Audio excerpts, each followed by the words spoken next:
Alrighty, what's going on, everybody, and welcome back to season 4, episode 47 of Hit the Books, the podcast all about sports betting, the best bets you should be taking, and everything surrounding sports. This week, we got a full lineup here, especially in the NFL. Lots of news happening here as the preseason is officially underway. A little bit in the NHL, our power rankings, and more in the MLB.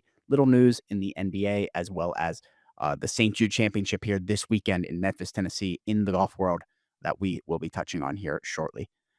But let's get into this week's episode and introduce my co-host, Huff, here with me this week. Ace joining us a little bit later. Huff, what do you got for us? Yeah, not much going on. Football, obviously, we saw the Hall of Fame game come and go. Now we get week one, the official week one of preseason this weekend.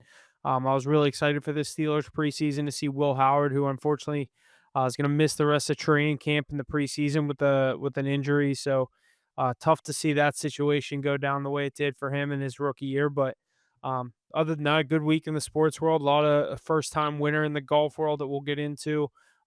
Good golf coming up in the next couple weekends, which I'm excited for. MLB playoffs are coming right around the corner. That'll be starting before we know it. Just under 2 months left in the MLB season. But other than that, yeah, not much going on.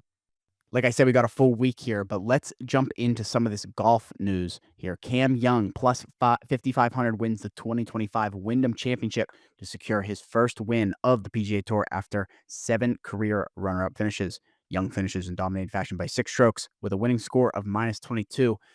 With that, Cameron Young becomes the 1,000th tour winner with his championship. So I believe that means the 1,000th different person. Yeah, 1,000 different name to win a Yeah, tournament. that's crazy. Yeah, And his first win, that's yeah, awesome. that's it. I like him. He's been obviously in the picture for the past couple of years. Finally pulls it out.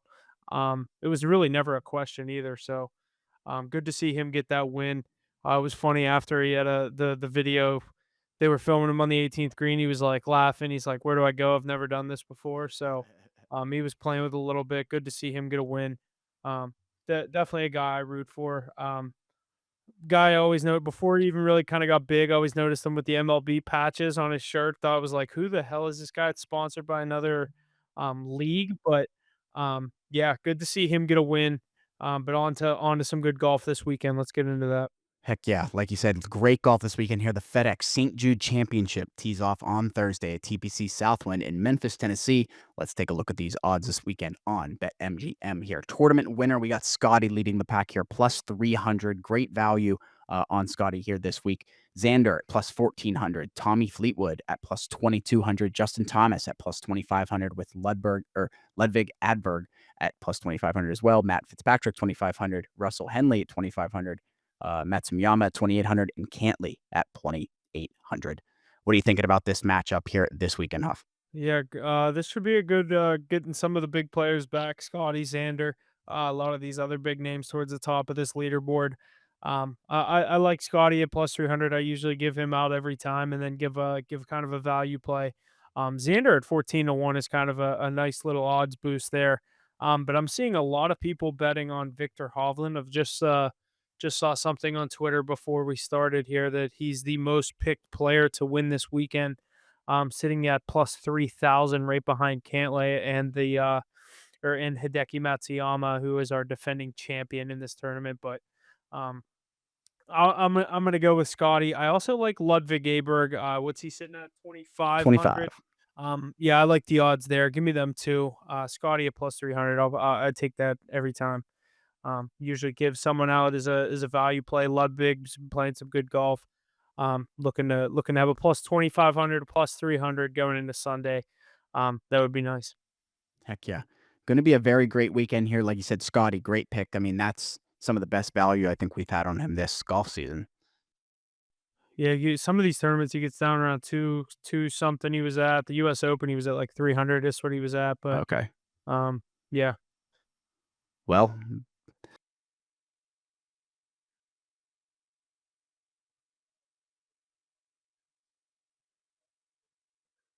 we got, like I said, we have the FedEx St. Jude Championship here this weekend, the FedEx Cup here in finishing up here in just in 2 weeks, right? yes. Do you want to go over the odds for that? BMWs after that. What, to win the whole playoff and stuff? Yeah. Yeah, sure. Okay. I mean, it's probably gonna be Scotty, but So going over the I 2025 don't know FedEx, exactly how they win that though. I don't either. Is it I have no clue. I have no idea Look up actually. how they win that, because I would be interested in that if you could.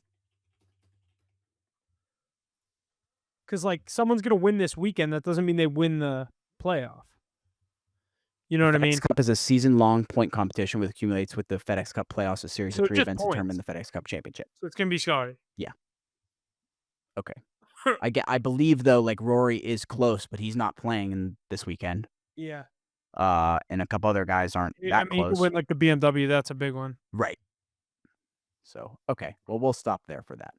Um But with that, let's keep moving on here to the NBA with the San Antonio Spurs continue to build their roster around Victor Wembanyama, signing guard De'Aaron Fox to a max contract extension worth 4 years, worth 229 million. Can the duo of Fox and Wemby lead this young Spurs team to a playoff play-in berth in 25-26? I feel like we ask this question every couple months, every year when the Spurs make that move. What are you thinking about this time around, Huff? Yeah, I like what they did in the draft. I think they're going to be that playoff slash play-in team. I think they're going to be good enough to be sitting. The West is very good, so I'm not going to put the pressure on them to be a true playoff team. I think they will get in that play-in picture. I think Wembenyama, Fox, Castle, some of the other pieces they drafted this offseason and brought in. But I like what the Spurs team is doing. I'm excited for this year. I think another year with Wemby, another possible defensive player of the year watch for him right there. But I'm excited for the Spurs. I have high hopes. I think they will be a playoff team. Good stuff. Let's keep it moving here. The Los Angeles Lakers and Luka Doncic have agreed to terms on a 3-year, $165 million contract extension. Does this reloaded Lakers team have a chance to contend for a title this year? Curious to hear about this one, as well as some thoughts about. I've heard they've talked to Luka about more contract stuff, and they're trying. It sounds like they're keeping LeBron out of the mix. You heard about It's that in at all? No, I have not heard that. That is interesting. I mean, they'll have Luca a lot longer than LeBron, but getting a 3-year deal. This isn't even max money. I don't think this is SGA level either. I don't know how the NBA works with those super maxes and max contracts, all that. Those clauses in those contracts. I don't really know how those work or how they qualify for that. It's like all NBA, but getting Luca, you lock him up for the foreseeable future, the next 3 years through his prime. Maybe even he could be good past this, but I think you're locking him up in his prime. You bring in a guy like DeAndre Ayton, you have LeBron James. I think the Lakers are definitely contenders this season. Heck yeah. Lakers always a big name here in the NBA, so we'll definitely keep an eye out on them Yeah. throughout this year's season as it quickly approaches, actually. Last one here in the NBA. The New York Knicks and the Lawn Bridges have agreed to terms on a 4-year, $150 million contract, Mikal which is. Bridges. I don't. That must have autocorrected Oh, on me. yeah, I was going to say that didn't sound right. But Bridges, 28, was acquired by New York last offseason and played a full 82 games. Can this Knicks team win a title with this core that they have of the Nova Knicks? Yeah, I'll defend Mackey's squad here. I think they can. I think their window, they have no better chance at it than what's coming up next season with no Halliburton in their way, who's been the thorn in their foot for the past 2 seasons, and the Celtics, obviously without Tatum, the people aren't expecting much out of them in a little mini rebuild up there, retool, if you will. But I think that this year is definitely their chance. Knicks always a name on of our list as well. Mackie, a fan of the Knicks there up in New York. So definitely we will keep an eye on them as we quickly approach this year's season. Alrighty, boys, let's get back into it here. Ace joining us now. Let's jump into the NHL here. Starting out, the Florida Panthers, Matt Tkachuk was named the cover athlete of the EA Sports NHL 26. The cover features Tkachuk holding the Stanley Cup, with the cup being featured on the cover for the first time since NHL 16 with Jonathan Toews of the Blackhawks. Do you like this cover compared to recent years? Did they get the right guy for the cover athlete here this year? Curious to hear your guys' thoughts. Yeah, I mean, they definitely got the right guy. Do I love to see it as a Bruins fan? No, but did they get the deserving guy? Yeah, I think so. I think it's a pretty tough cover too, Huff. What do you think?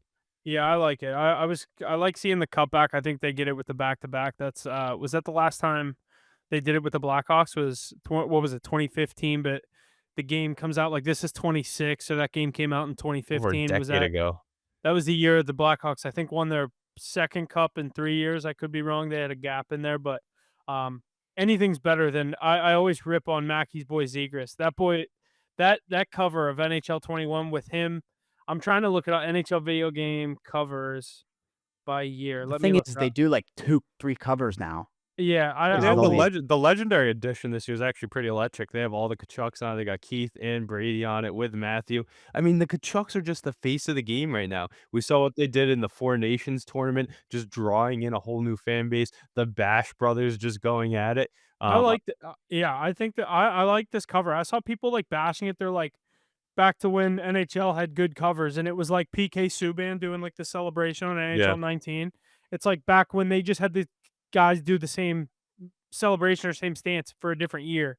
People just like the guy on it. I'd rather them see some put some thought into it. Not that lifting the cup is anything crazy, but like, I mean, we haven't seen it since NHL 16. It's 10 years. Would So would you guys, you know, flirt with the idea of, like, a, um, Johnny Gaudreau or an Yeah, I Ovi saw or, I like saw the Johnny Gaudreau one. They've done Ovechkin already in the past. True, right. So I it's didn't not a wanna see crazy thing to skip. another I didn't wanna see another repeat like we did Austin Matthews a few years ago. But like I said, Kachuk's the face of the league right now, and they're a dynasty, just ready to go for another cup again. I mean, the way that they just took over the league by storm and the parties they're throwing, who else should it be right now? It's Nobody. yeah, certainly not a bad pick. like No. it's been. Sorry, Matthews has had his. Like McDavid just a couple years ago, like a lot of these guys that would be up there have already had it. So I think then you get the back-to-back cups. I think they got the right guy.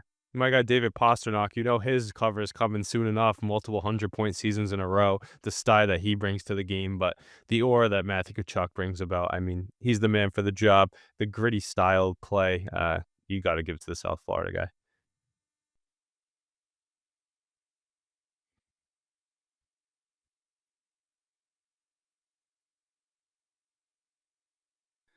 Alrighty, that's going to wrap up everything we have in the NHL. Let's jump over to the NFL here and jump into our weekly positional rankings here this week. Top 5 cornerbacks going into this season. Curious to hear who you guys have on your lists coming into this week. Who wants to get us going? Yeah, I got mine up here, Huff. You want me to start God, off? yeah. Yeah, this is one of the more entertaining positions, and we got one of my guys in the mix too, so I love to see that. I'll rattle them off quick for you. Some of the top guys in the league. I love to have those young guns up there. I know you need those legs to be able to play this position. So much skill involved. 1 through 5, I'll go off quick. I got Pat Surtain at 1, Christian Gonzalez at 2, Derek Stingley Jr. at 3, Sauce Gardner at 4, and Denzel Ward at 5. Yep, Christian Gonzalez at number 2. He's coming for a defensive player Wait, of the year wait. too. Say your list again. I was so dumbfounded. He's at 2. Oh, he's insane though. I mean, they got Pat Surtain at the 1 spot, Okay. Christian Gonzalez at the 2, Derek Stingley at the 3, Sauce Gardner at the 4 with that new contract of his, and Denzel Ward from the Cleveland Browns at 5. Wow. All right. I do have Sertain at 1. I have Stingley at 2. Denzel Ward at 3. McDuffie at 4. A name that you didn't mention. Mhm. And then I have JC Horn at 5 with honorable mentions being Gardner and your boy Gonzalez. Wow, etching out those young guns. I mean, they're just gonna keep getting better too. Christian Gonzalez Yeah, entering his 3rd JC year. Horn's probably my favorite one of those guys, and I like Stingley, but I think Stingley's JC great, Horn man. is very good. I think Stingley made the All-Pro team last year Yeah, too, he did. leading those Texans and the highlight plays and the way his dad comes on social media. No love for Sauce Gardner, huh? Dropping off a bit.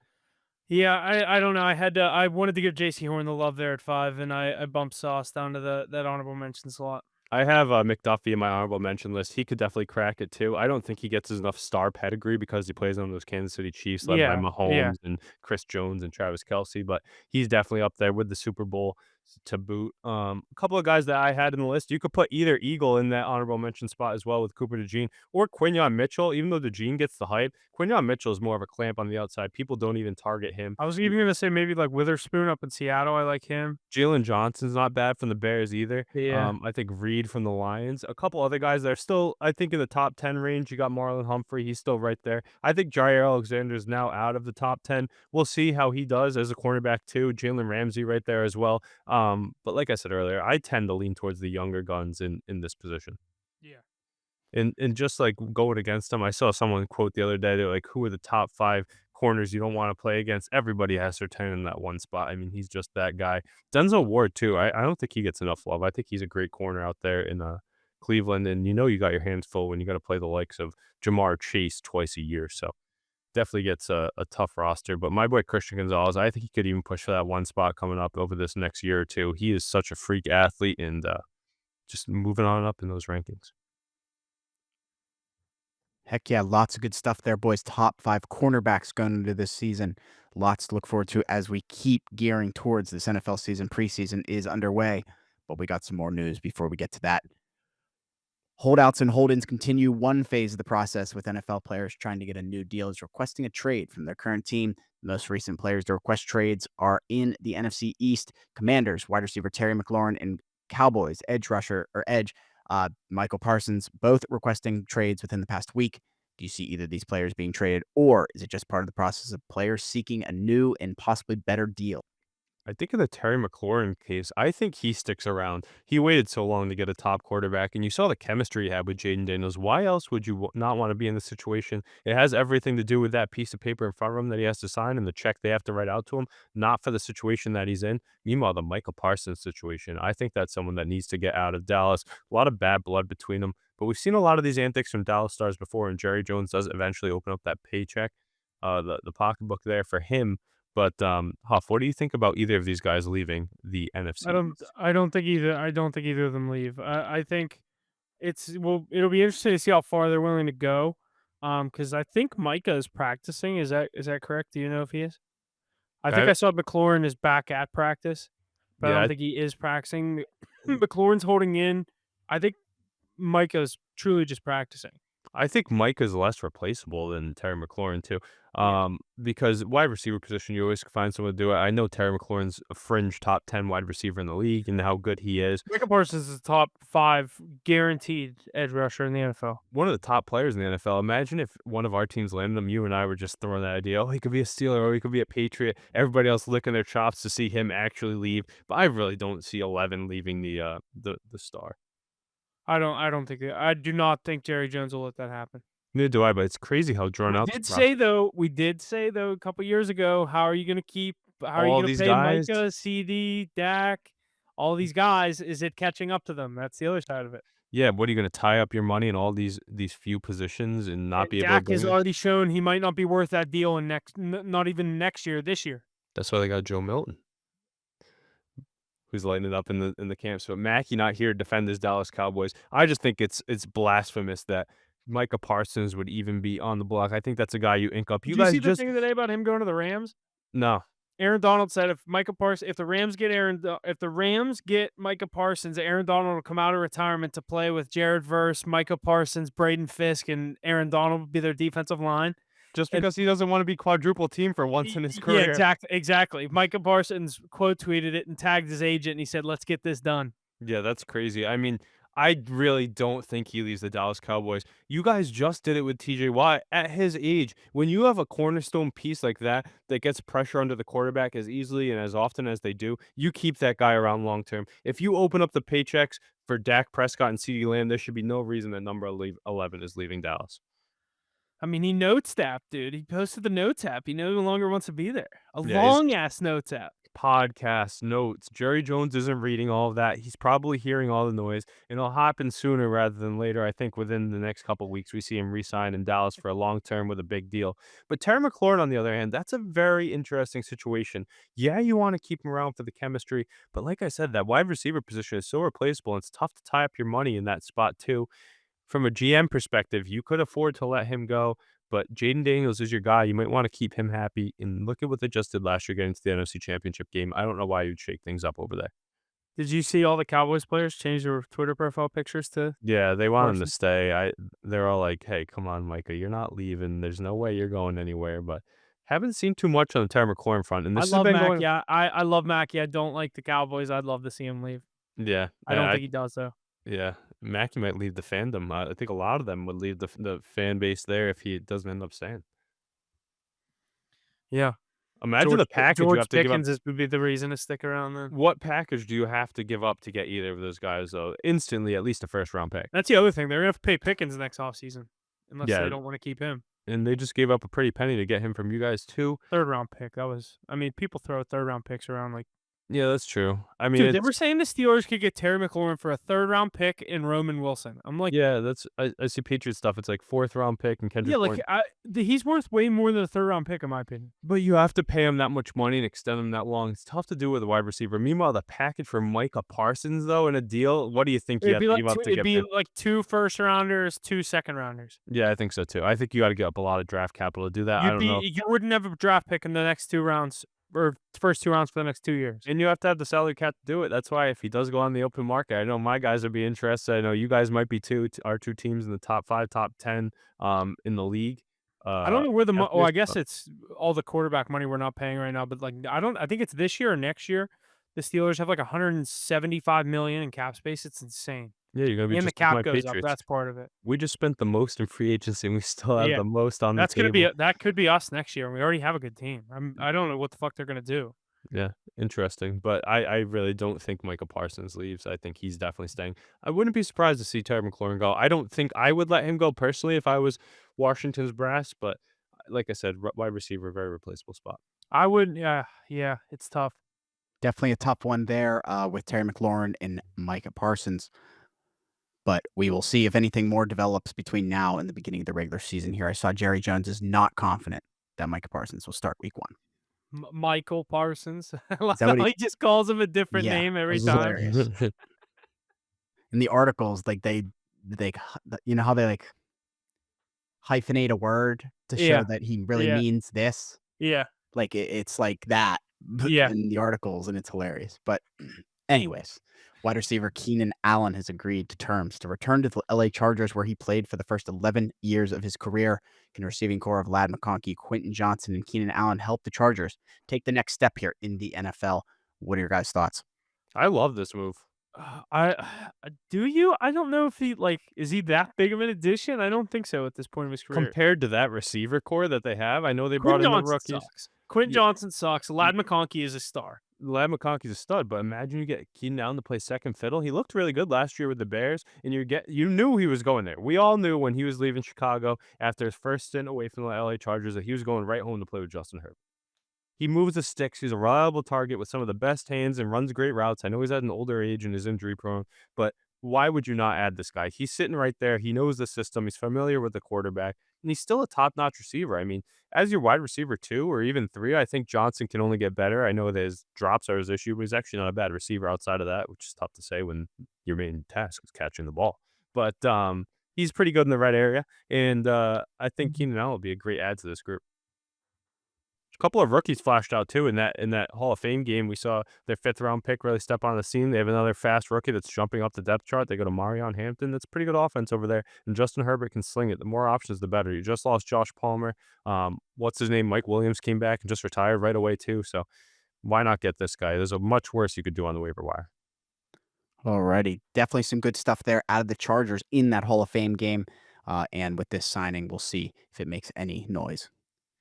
The LA Rams and running back Kyron Williams have agreed to terms on a 3-year, $33 million contract extension. The deal makes Kyron Williams the 7th highest paid running back in the league, with Bills running back James Cook likely to push him to the 8th when his deal gets done.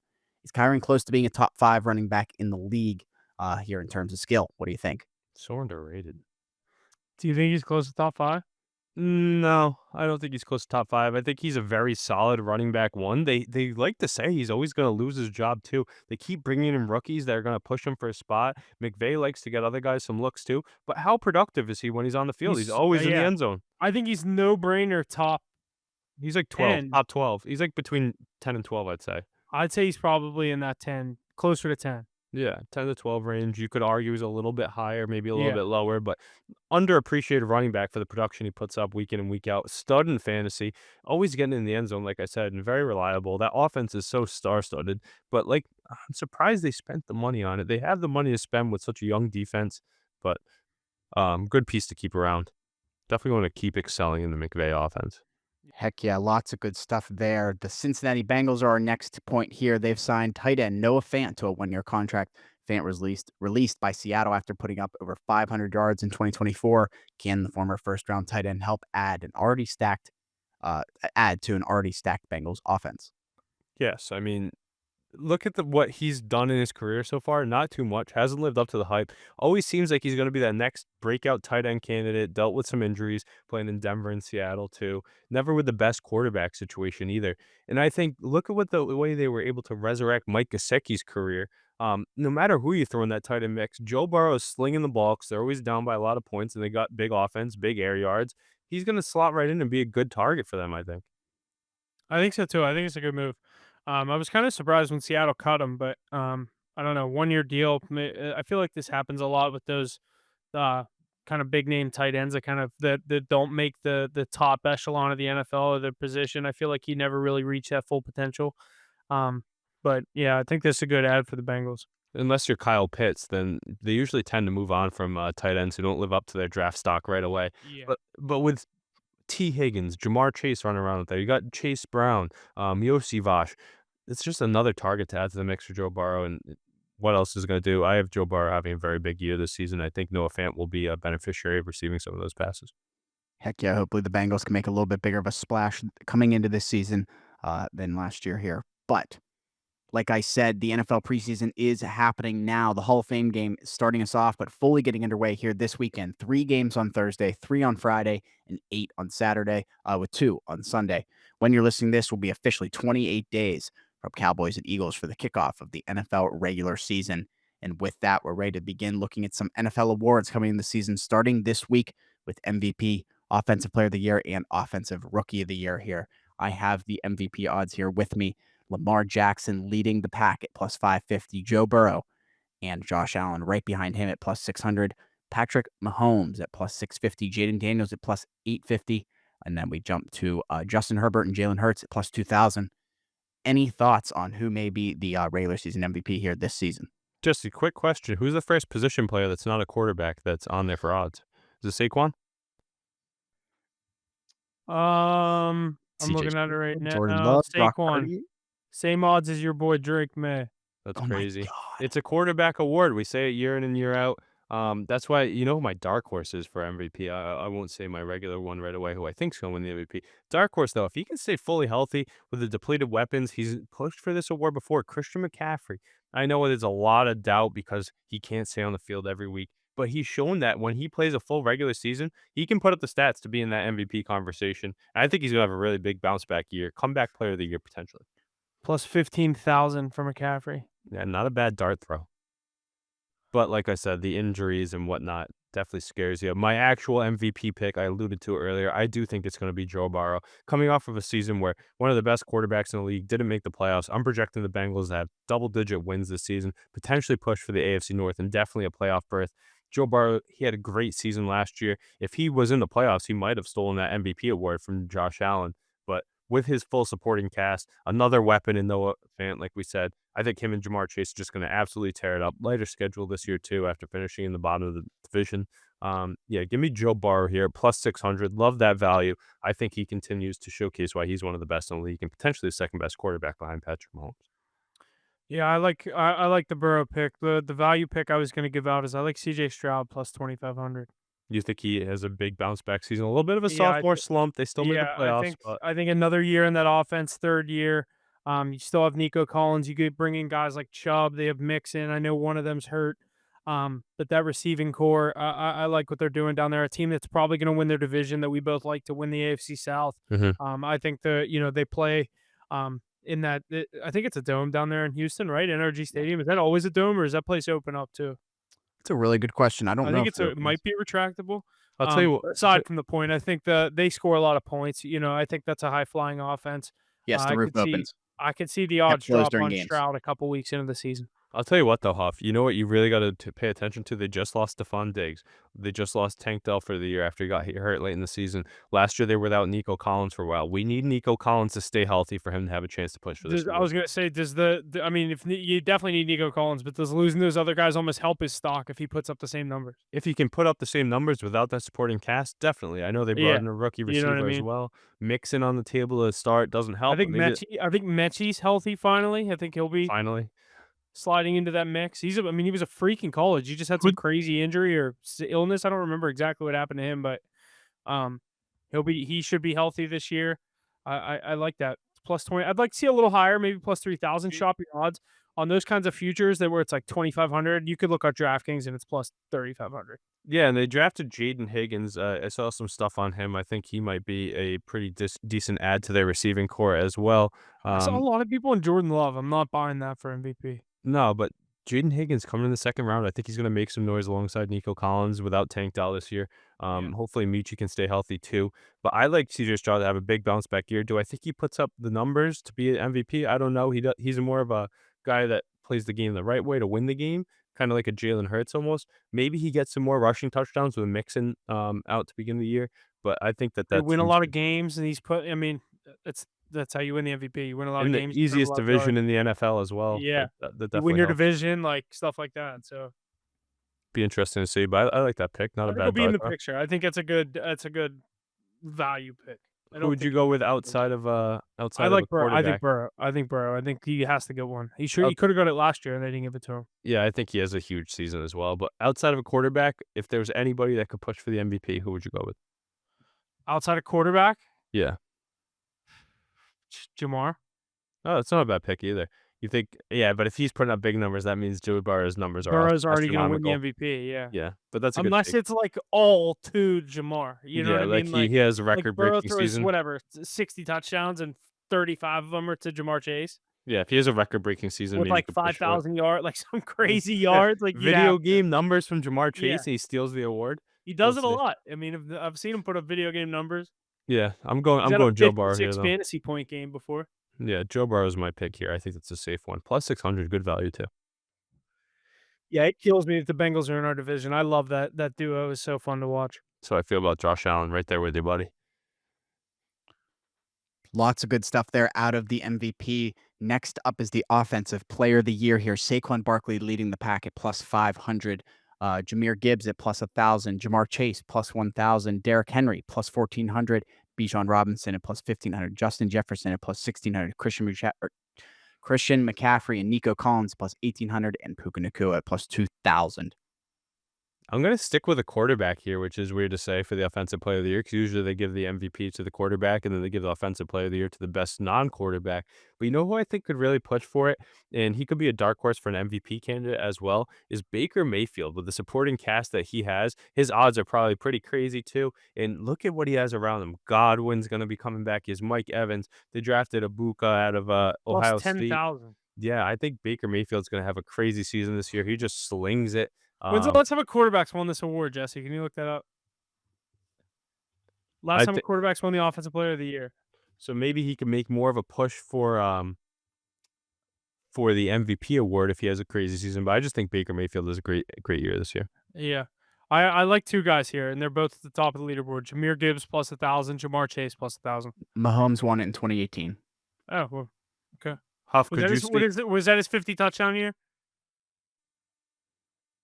I think he won MVP and the That's Offensive when he Player of the Year that's that when he year. lost to Tom Brady in the AFC Championship game. Yes, that was. 50 touchdowns? Yeah. Yeah. Yeah, so you have That's to why. crazy year. But Baker You'd have to Mayfield, put I think he's gonna be. Baker would have to put up 50 touchdowns to win that I award. think he's gonna stuff the stat sheets this year. Look at the supporting cast he has around him. Potentially one of the best receiving cores in the league. Kate Otten at tight end and Bucky Irving with him too. But Huff, what do you think about? You said Jamar Chase. What if Joe Burrow grabs that MVP and Jamar Chase with Offensive Player of the Year? I could see that happen too. It could have happened last year. Yeah, and they Jamar did definitely. win it last year. And They they're won the not Triple even Crown. they're not even in their prime yet. I think those guys are still exceeding expectations. That'd be a crazy story right Oh, there. I think they're definitely in their prime. I mean, you don't I think? think like this is probably the second. I think last year was like the start of it. I think Joe Burrow is going to keep getting better, but maybe Jamar Chase. Yeah. Burrow's older than you think. No, I know, but those pocket passers age like fine wine. Yeah. Like Stafford or like Yeah, Brady. yeah. I think that's the Burrow most. reminds me more of like a Stafford. Yeah, but just the pocket passing just keeps getting better and better. I think he's going to be great for a long time to come. But that's a Yeah. good take right there. I like Burrow and Jamar to take home both awards from the Cincinnati Bengals. Kills me as a Steeler fan to say that, but the prices are both really They're a good. cheat code. They're literally a cheat code. Lamar's gonna be so fun to play with in Madden this year. The two LSU boys, I mean, they've been doing it for so long. They're due to get theirs. And I think after a tough season last year that saw a lot of disappointment, a lot of question marks, I think they're ready to roll this year. Alrighty, let's jump into our last award here for this week. Offensive Rookie of the Year, Ashton Genty leading the pack here, plus 260. Cameron Ward at plus 350, Marion Hampton at plus 900, Travis Hunter at plus 1,000, Tyler Shaw, I think I'm saying that right, Shaw, at plus, 1,200, Tet, Tatario McMillan, just Tet McMillan. Tet McMillan, okay, Tet Yeah, McMillan at because no plus one can say that first 1,600. name. What about Omarion Hampton? Uh, Plus 900, he said that. That's yeah, who I plus like. You 900. like that too? No, I like Ashton Genty to take this. This is his Yeah, I mean, award to I lose. plus 250, I feel like, I mean, he could get hurt and miss games, and he's immediately out of the But race. this is his award to lose for sure. Yeah, it's his award to lose, but, I'd like to see a little more value there. He's on You the know how many Raiders, like touches he's gonna get this year, though? It's gonna be crazy. In I the passing understand. game, in I the think he running wins it. game. I understand, but I'm saying I like the upside of Hampton and Yeah, from a betting a more perspective. high flying offense, more Yeah. touches near the goal line kind What of about thing. my guy Travion Henderson? Where's he coming in at? 2,200. Yeah, the top thing is Josh McDaniels likes to go with running back by committee. Ramondre Stevenson's still a valid back who can vulture some touchdowns. Drake May does it with his legs too, so you can miss out on some touches there. But I think Ashton Genty, man, with Pete Carroll coming in to lead that offense, Caleb how Johnson plus 2,500. I don't think he'll be no, that good. I think he'll be no, good, not that good. but he's gonna split work too. I think. Yeah, you can't take a guy that's in like you just said. Jalen Warren's a solid player too, but I just think Ashton Genty's gonna be force fed the ball early and often, touchdowns galore. Shadur Sanders, no value there. No value. They just signed another quarterback to their roster too, so Not that's good. Snoop. My dark horse quarter for rookie of the year, it's not too much of a dark horse. Besides Ashton Genty, I literally think it's a two-man race. Is Travis Hunter? Travis Hunter.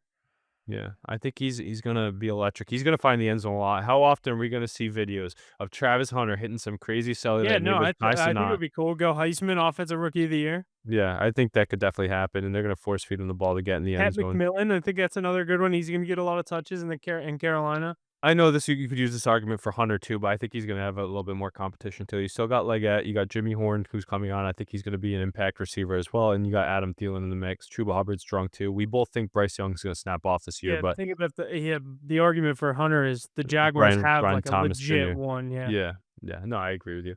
But look at what the numbers that Brian Thomas put up. Who says Travis Hunter can't do the same thing?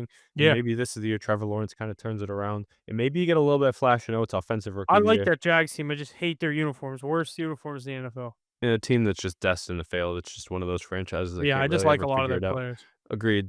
Super fun to watch, super athletic, but I'm gonna go with Ashton Genty here, man. I know it's not the fun pick, but I think it's the right pick.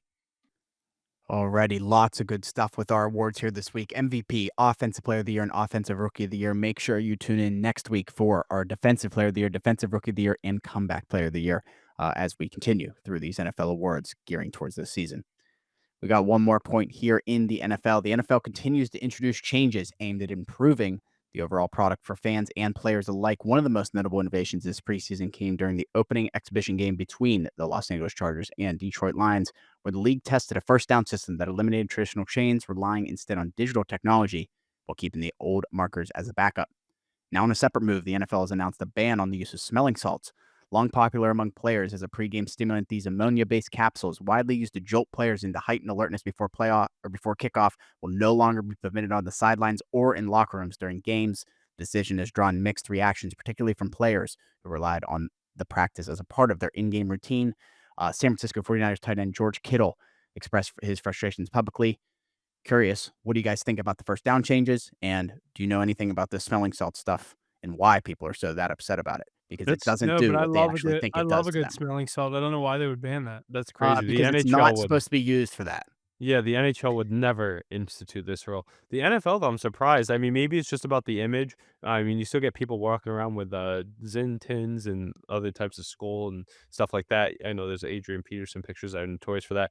But the amount of publicity that the NFL has, I guess they're just trying to get that away from the game, not make it so I don't common. know. Maybe And I push didn't out the watch youth. I honestly didn't watch the Hall of Fame game, so I didn't see what the Oh, I first down saw it. system I looks like. hate that. I think it's just gonna be used to people are gonna be complaining all the time to say it's rigged, and there's just something about me, like, I don't want robot umpires, I don't like the strike zone, I don't like things like that. I guess if it does make the game better, yeah, let's do it, but, you got a little pause here, and it's not true where they're bringing out the chains, there's just something nostalgic about that. That's true football to me where they Two break. old guys carrying chains, Yeah. some Yeah. about it. Yeah, it's just awesome. Yeah, it just looks pretty cool. But yeah, it's so weird. They take a little break and then it's all virtual. It doesn't seem like real football to me. Everybody's wondering what the hell's going on. And then you could just see it being biased for I'm gonna say it. Everybody else gonna say it's gonna help the Chiefs win somehow. It's not gonna be a first down, but they're gonna say it was, and then who knows what happens. But I like a little authenticity in my football game. I think it's tough, the digital stuff, because it's showing you it on the screen. It's not showing you anything on the field. Yeah, You're not seeing any actual movement on the field. It's the refs are in a tent looking at it, yeah, it's and like a you're seeing it review. on the screen. So, And like, it's not even the great. true play. The graphic's so weird. It makes no sense. The graphic makes 0 sense in my opinion. Yeah, I don't like the graphic at all, Huff. You I'll gotta take see a look at it. Saturday when I watch the Steelers, or I'll Yeah. probably watch a game tomorrow night. One of It's those games terrible, tomorrow. but think about Jesse, you got the tush push here, and we're bringing out the chain gang. It's like now we gotta virtually figure it out, but then there's no football players on the field when you're watching. It's just like a football on some animated screen showing you if it made the mark. It's somehow getting placed in that digital world correctly. It looks like Perfectly the X. It correctly. looks like I need something to that would see be in it. the indoor arena football league. Yeah, it does. I'll look it up after. Yeah, Yeah, it's it's interesting to crazy say the looking. least, Huff. I mean, Not a fan of either of these rule changes they instituted. Smelling salts, I let think the I guys rip them on the sidelines to be ready to go and all gnarly. People yeah. used to do rabies. Look at what Ray Lewis and all those Ravens used to do back in the day. you're not Um, wrong. I want them fired up and making big hits and going crazy on the field. Meanwhile, I want to see the old school chain gang too, but I guess it Yeah, helps the game, I guess. they're like, "We care about player safety. No more smelling salts." Yeah, that's great. I think I it's more believe it about the image. that, and I believe it does derive from the FDA saying I believe they came out with an article, like, last week that said there's not enough research surrounding smelling salts. Do some fucking So, research then. I think it's just the timeline of, they're getting around the loop and they're running out of things to talk about. Yeah. So they're gonna go And back to like I said before, I think they want this to be a trickle down effect to hopefully halt this at younger levels too. I think you're probably correct. Alrighty, boys. Tons of good stuff there out of the NFL. Rule changes, new signings, hold-ins, holdouts, and our weekly positional rankings. But let's jump over to the MLB here, starting out with our power rankings here. Coming in at number 5, we got the San Diego Padres. Number 4, the Boston Red Sox. Number 3, the Chicago Cubs. Number 2, the Los Angeles Dodgers. And number 1, the Milwaukee Brewers. What are your guys' thoughts on the power rankings here this week before we get into some other news? I wanted to Look fuck with you who's real in quick those before you go. rankings. Look I wanted who's to in fuck those with you so rankings. bad this week and send 5 teams that didn't have them in it. Yeah, I mean, they're undeniable. This team No, was they're so good. 30 and 35, looking like they weren't even going to make the playoffs. Now they're sitting 2.5 games above the Yankees. They're Aren't you on glad they weren't absolute sellers? What if they fire. were They were though. They sold their arguably best player on their team in Rafael Devers and got nothing in return. I think they knew what they were doing for there. Yeah, they did. Team chemistry wise, they freed up money for these young stars. I talked about it coming into the year. I didn't know if they were going to hit their peak right away. They have guys like Roman Anthony stepping in. They made some signings that people thought were pretty big. The trade for Garrett Crochet was absolutely insane. We stole Chris Sale and Garrett Crochet from the White Sox. Yeah, we gave you some great prospects who this time around think that might be pretty good in White Sox uniforms, but Aroldis Chapman having a career year at that age is nuts to see. Bregman just leading that team. Trevor Story, who we gave that big contract to a couple years ago, is on pace to break 100 RBIs. He's already at like 75. Rafael is stepping up. Wilyer Abreu, Narvaez, who we got from the Yankees, showing out to be a true catcher. Yeah, we lost Tristan Casas. We have guys like Romy Gonzalez stepping into that mix and being an impact player. The staff is coming along. They didn't buy at the deadline, and Red Sox Nation was in a big panic, but it showed off to be strong because look at what the Yankees did, bringing all those relievers who didn't live up to par, and we kept all of our prospects on the farm. We still have even more yet to come. Hopefully they can ride this hot streak, but they're 9-1 in their last 10, Hop. I mean, this team is absolutely nails right now. Yeah, they're on fire. Rest of the The league, though, what about the Blue Jays? I I mean, was gonna where's say they where, kind of slipped off a little bit. I mean, the Brewers just continue on. The Dodgers are back in form. Your boy Otani had a nice appearance today, but yeah, I think that obviously the highlight of it is definitely Red Sox. The what are they 30 and something in the past? I saw like 30-8 since well, they're what was 30 it? and 35, and now their overall record is 64 and 51, so they I put are it on our power rankings. You're after 34 and gotcha. 16. 34 and 16. They're 22-8 in their last 30. Yeah, that's crazy. I mean, they had a tough schedule coming out of the break too. They had the Cubs, the Phillies, and the Dodgers. They're just showing they can hang with the best. Another team that we didn't talk about yet that's at 5 in our rankings is the San Diego Padres. Talk about a team that was big-time buyers to the deadline. They shipped off arguably one of the best prospects that we've ever seen dealt in the trade deadline, Leo DeVries, top 3 prospect in the MLB. He's going to be nuts for those Vegas A's when they make their move down there. But they brought in Mason Miller, the flamethrower. Ramon Laureano was a great pickup by them. He's been on absolute fire since he joined the team, and he was doing great when he was over there in Baltimore as well. They still have all their pieces like Merrill and Tatis. Yu Darvish is back in the mix. That team is absolutely stacked. Nick Pivetta, actually, that offseason acquisition has been a great add. Can they get over the hump in the playoffs? I still don't think so. I think the Dodgers still got them, especially with Ohtani coming back up and some of those other pitchers really getting more healthy. But I like that Padres team, what they've been able to do. That's a great squad. I think I, I would like the Brewers maybe to beat the Dodgers. They've shown they could do it all season. Nobody has faith in the Brewers come playoff time, though. I know, but I don't know. They beat them all season. Can they beat the Mets? Can they beat the Phillies? Can they beat the Padres? The Philly. I want to put a future on the Phillies. I wish I did it, but I'm still thinking about doing it. They brought in Durant too at the deadline. That move has been great. I don't know if you watched his first I want to entrance do as the a Philly. Phillies. I want to do the Phillies to win the NL, and then the Phillies to win the World Series. Not a bad bet to take. I know it's going to be tough going up against the powerhouses. Chicago Cubs are right there too, a very strong team. Didn't do too many great moves at the deadline, in my opinion. Could have done a little bit harder to push for this spot. But they're without their ace too, and Justin Steele. I know Oshota is really good. Matthew Boyd's having a career year, but without your ace, you're still putting up these numbers. But they brought in guys like Kyle Tucker, so they're right there. Phillies, meanwhile, Kyle Schwarber hitting home run after home run. He's looking great too. Astros still a really solid team in the AL. They're always right there. Mackey's Mets taking a little bit of a tumble. Almost got no hit today until Soto hit the tater with 2 outs in the 9th inning.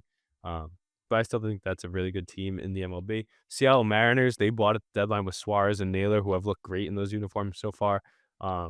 Yankees, I think they're tumbling without Judge. I don't know. I don't know how good this team is. Their pitching staff's really suspect. And their bullpen's really leaky. Devin Williams not living up to par. David Bednar, Jake Bird, who's the other one they got? Camilo Duvall. None of these guys really living up to expectations, and Anthony Volpe continues to be a meme with his fielding errors. Tigers, another team I thought would have bought a little bit more at the deadline. They're starting to play a little bit better baseball. I think they're in one of the weaker divisions, though, so they're right there. Texas Rangers with Nathan Eovaldi. He's been turning up a bit, too. But, yeah, I like a lot of these teams here at the top. Happy my Red Sox are right there in that mix now. Roman Anthony getting the bag, too. That's awesome. Alrighty, boys. Lots of good stuff there with our power rankings. But with the deadline behind us, I know you guys talked about this a little bit with just 2 months remaining in the MLB season. Who were the biggest winners and losers of the deadline? Moves you liked, didn't like, and what moves didn't get done that you felt that should have? Yeah, like I said, I think the Tigers should have been more aggressive in their approach here. You don't see them in the mix this often. They're right there in the upper echelon of the MLB, and they didn't make any impact signings, in my opinion. I think there were some other big moves. I think the Padres were winners for this season, losers for the future. They traded everybody and their sister on the farm, so they don't have anybody left, but that's what they tend to do. But they're going right for it this year, so you might as well go for it. I mean, they did get Mason Miller. He's a dog. Yeah, and the bats they added to were really nice to see. Meanwhile, the Phillies, I think they made the right move getting Durant. That's the one piece they needed was another. That was that was like my favorite move of the deadline. Then he looks great there with that entrance that he has. It makes everybody down a notch in the bullpen, so helps them out too. And they were already a pretty stacked team. I think another good move was the Mets adding to their bullpen. Like I said, the Mariners, that team, we talked about them before the season. We thought they were going to make waves, and they added 2 very impact bats that are going to be very helpful come playoff time if they can get there. Alrighty, another point here. The Boston Red Sox and The Boston Red Sox and Roman Anthony have agreed to terms on an 8-year, $130 million contract extension to keep the young star in Boston. What are your thoughts on this deal, Ace? I mean, that's crazy that we were able to get him for this price. We have him until he's 34 now, I believe. And for 8 years, $130 million, that's nuts. That Rafael Devers money is going to great use, and we get the number 1 prospect for that price. Way to ink him now. That's a great signing. If you waited any longer, the price is only going to go up even higher. And with the rest of those young core already He's not locked, 26, is he? I thought they said we have him until his age 34 season. Let me check his. Well, I guess this is an extension, so you might have him for like 10 more years. He is 21. Yeah, so maybe he was already under contract, so it was just an extension. Or maybe it's until 2020. Nope, it was until 2034, not till age 34, 2034 season, because that makes more sense. We already have. Didn't Mackey say he was like 31? Yeah, so it goes to the 2034 season, and he'll get another big payday then, but he's looked the part of everything in the top prospect. They already locked up Willie Abreu, Ceddanne Rafaela. They held on to Jarren Duran at deadline, who's absolute nails, and we still have more money to spend. I want to see us keep Bregman. Maybe get another year out of Chapman. I wouldn't be surprised if he goes elsewhere, I'm but watching I don't wanna cut you off, I'm watching MLB Network right now. They have the odds to win the AL Rookie of the Year. I didn't know Nick Kurtz is -7,000. oh, he's been insane. That guy's been an absolute tear. I think he was Your player of boy the Roman month. Anthony, who we were just talking about, is right there behind him at +2,000. Not gonna catch him though. Kurtz's numbers are insane. His home run totals are absolutely nuts. I want to see what he's sitting at right now. I'll I pull mean, that he up. had the what, 3 home run game or 4 home run game? Home run game, and then he hit the top of the wall for his last one. He's already at, let's see, 2025. He's at 23 home runs. He didn't even start the year with the team. I mean, that's just nuts. Yeah, that's crazy. But that's nuts to see. But my Red Sox, man, doing all the right moves, and it's crazy to see because everybody's controversial with the ways that they parted with all their superstars, and it shows that if you have a good farm system and you let them develop and you keep them and you pay them, Huff's like, I wish we could pay our guys like they do. Then you have a good future ahead of you. I was gonna say, I don't even chirp baseball because Huff, this is what happens we have the when best pitcher in baseball, and the Pirates are, quote, unquote, "engaging in contract extension talks with Paul Skeens." That hey talk is gonna be the quickest conversation for Skeens to say, "No, thanks." hey Paul, do you want to stay here? No, okay. Like, Okay. yeah, Alright, we tried. yeah. So hopefully they at least trade him and get a haul. Because if you just lose him in free agency, that's terrible. Oh, But yeah. you have other great prospects too. I mean, how many pitching prospects you gone through, and now you got Dude even more in the system dude, too. I've been going through this process for 15 years since I've started really caring about the Pirates when I was, like, 10. Anytime we get prospects, it's the same thing. They come up, they do it for 2, 3 years. Oh, they're a great trade prospect. Or in the rare chance that they sign here, like a Key Brian End up Hayes or a sucking. Mitch Keller, they're no, Hayes was great third baseman, just couldn't hit. Yeah. He's good on a team that you like. There were talks about him sending him to the Yankees or one of these teams where you could have buried him in the bottom of a lineup and he could just play Gold Glove third base and not have to worry about getting base hits. Like here, he was in the fifth spot. Like he has no business being up the lineup like that. And then Mitch Keller, they sign here. Oh, he's a trade deadline target. Like it's if they do sign here, they're prime trade deadline targets because the Pirates signed them to these cheap deals. Mhm. And then teams like the Red Sox and the Yankees are Swoop like, right in. they're like, "Oh, Mitch Keller for 10 million a year as a starting pitcher? Yeah, we'll take him." Yeah, I'm surprised he wasn't dealt, but it's so nice to see my Red Sox making all the right moves right now, and everybody's getting locked up at such a young age too. Christian Campbell, Jarren Duran, Ceddanne Rafaela, Willie Yeah, Abreu, they now were gonna Roman trade Anthony. Durant. Yeah, and I think that was all just people wanting Duran more than the Red Sox wanting to trade him, and they Yeah. didn't get that. If they could have gotten Leo DeVries from the Padres, I think they might have pulled the trigger, but they know how good Duran is. He's an all-star, fringe all-star, perennial fringe all-star, um, stud, and he's absolutely turned it up in July, and he's carrying that over to August too, and that's a big beneficiary for the Red Sox lineup. Marcelo and Roman Anthony haven't even played the last 2 days, and they've been on fire, so I great know, to I see. told you, I have Anthony in fantasy. Yeah, he's an absolute My stud. team Not is swamping in fantasy this week. yeah, They're love to on see fire, and he right hasn't even played. I'd like to see him get in the lineup. right around the corner from I think he's playing tonight. Yeah, I think he is. Right around the corner from, fantasy baseball playoffs too, so hopefully Yeah, you can get that I have rolling. 4 weeks left in my season, including this week. Yeah, I think I got I 3. actually I have MLB Network on. They just turned on the Red Sox. Yep, and we just got 2 runs right there. Romy Gonzalez. See, That's why they turned it on. you don't need a superstar first baseman to get the job done, you just have to have the right pieces. Who scored?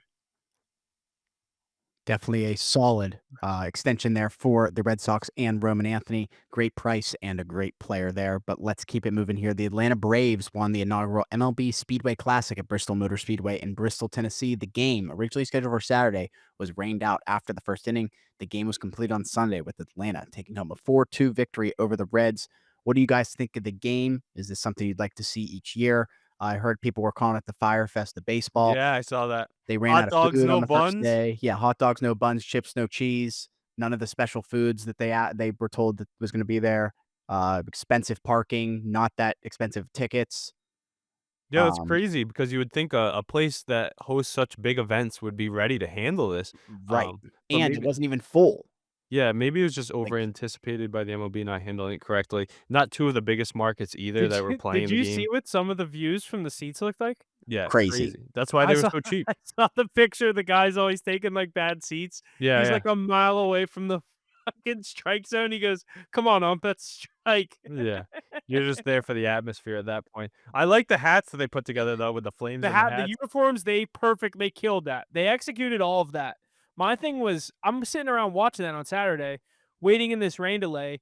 I was like, why didn't they shorten up these intros? They spent an hour bringing the guys out in Yeah, pickup trucks and doing a lap around the racetrack. Like, those guys are there. The fans that are there, they want to see the game. They don't want to get rained out and come back tomorrow. Get as much of this thing done tonight. Like, And then they had to come back tomorrow, but it was nice to see because they called up one of their top prospects in Hurston Waldrep, and he ended up having a stellar season debut, and that that'd was be a nice to cool call up. Hey, first MLB games in a fucking race car stadium. Yeah, he pitched last year, but he's getting another shot this year. He was one of their former top picks in their Oh, draft.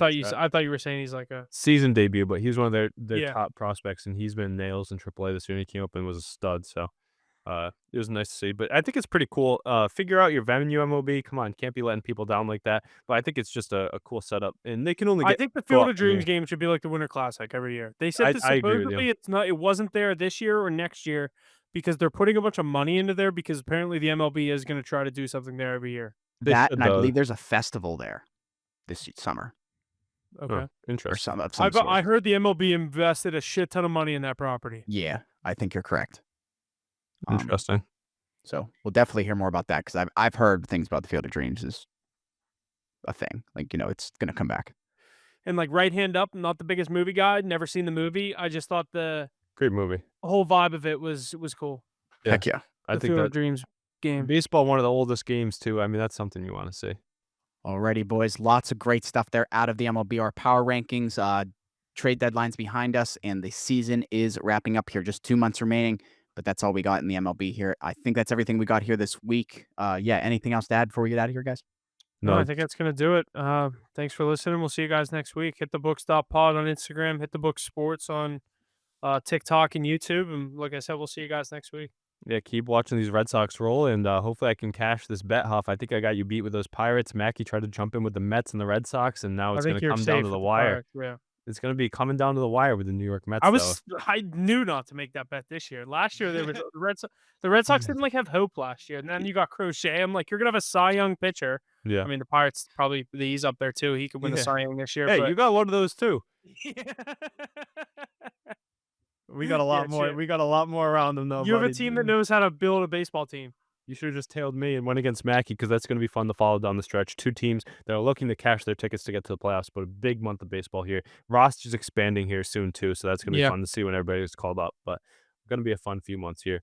And a lot of football coming up soon. Loved seeing that Hall of Fame game. Fun to see that. I know the stupid first down thing, but some nice touchdowns and all the superstars on the sidelines. We got a QB competition this weekend, too. Anthony Richardson starting and then Daniel Jones the following week. That'll be fun to watch. A lot of good stuff coming up. Heck yeah, lots of good stuff. NFL preseason here this week. Tons of games this weekend. But that's all we got here this week. Thanks for joining us. See you guys next week.